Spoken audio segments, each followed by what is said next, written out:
Hi అండి, hello, నమస్తే. అందరూ ఎలా ఉన్నారు? Welcome back to my channel అండి. ఇదేంటి ఐస్ క్రీమ్ చూపిస్తుంది అనుకుంటున్నారా? కాదండి, డిఫరెంట్గా ఈ స్నాక్స్తో మేము ముందుకు వచ్చేసానండి. అదేనండి, ఎప్పుడు ఆలూతో సమోసానే కాకుండా ఇట్లా డిఫరెంట్గా లాలీపాప్స్ ట్రై చేశానండి. చూడడానికే కాదండి, టేస్ట్ కూడా చాలా బాగా వచ్చాయి. పిల్లలు కూడా చాలా ఇష్టంగా ఎంజాయ్ చేస్తూ ఈవినింగ్ తిన్నారండి. పిల్లలకు చాలా నచ్చాయి ఈ స్నాక్స్. ఇప్పుడు ఈ స్నాక్స్ని ఎలా ప్రిపేర్ చేసుకోవాలో చూద్దాం పదండి. ముందుగా 4 ఆలూలను తీసి ఇలా ఉడికించి పక్కన పెట్టుకున్నానండి. ఇప్పుడు చపాతీ పిండికి ప్రిపేర్ చేసుకుందాం. 1 కప్పు చపాతీ పిండి తీసుకొని అందులో కొంచెం వాము, కొంచెం ఆయిల్ యాడ్ చేసి మెత్తగా కలిపి పక్కన పెట్టుకోవాలి. ఇప్పుడు ఒక కడాయి తీసుకొని అందులో కొంచెం ఆవాలు, కొంచెం జీలకర్ర, కొంచెం శనగపప్పు, ఒక 2 స్పూన్ల పల్లీలు వేసి బాగా వేయించుకోవాలి. ఒక పచ్చిమిర్చిని చిన్నగా కట్ చేసి వేయించుకోవాలి. తర్వాత ఒక 2 పెద్ద సైజు ఆనియన్స్ని చిన్నగా కట్ చేసి ఇలా వేసి వేయించుకోవాలి.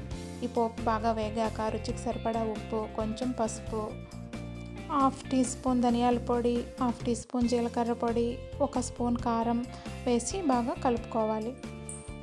ఇది బాగా మిక్స్ అయ్యాక ఇప్పుడు మనం ఈ ఆలు పేస్ట్ అనేది యాడ్ చేసుకోవాలి. ముందుగా ఇలా మెదిపి పెట్టుకున్న ఆలు మిశ్రమాన్ని ఇందులో యాడ్ చేసి బాగా కలుపుకోవాలి. కొంచెం చాట్ మసాలా, కొంచెం కొత్తిమీర చేసుకోవాలి. ఇప్పుడు కర్రీ రెడీ అయిందండి, దీన్ని పక్కన పెట్టుకోవాలి. ఇప్పుడు ముందుగా కలిపి పెట్టుకున్న చపాతీ పిండిని తీసుకొని ఇలా బాల్స్లా చేసి చపాతీలా ఒత్తుకొని ఈ షేప్లో ఇలా ఐస్ క్రీమ్ స్టిక్ తీసుకొని ఈ షేప్లో మనం కర్రీని పెట్టి ఇలా కట్ చేసుకోవాలండి.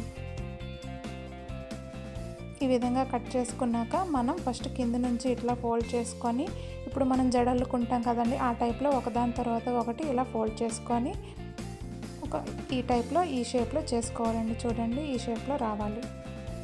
ఇప్పుడు ఒక కడాయిలో డీప్ ఫ్రైకి సరిపడా ఆయిల్ తీసుకొని ఆయిల్ బాగా హీట్ అయ్యాక ముందుగా ప్రిపేర్ చేసుకున్న ఈ లాలీపాప్స్ అనేవి ఆయిల్లో వేసుకోవాలండి.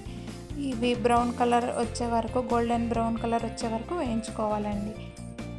ఇవ్వండి, ఈ కలర్ వచ్చాక తీసి పక్కన పెట్టుకోవాలి. అంతేనండి, సింపుల్గా ఈజీగా ఆలు లాలీపాప్స్ రెడీ అండి.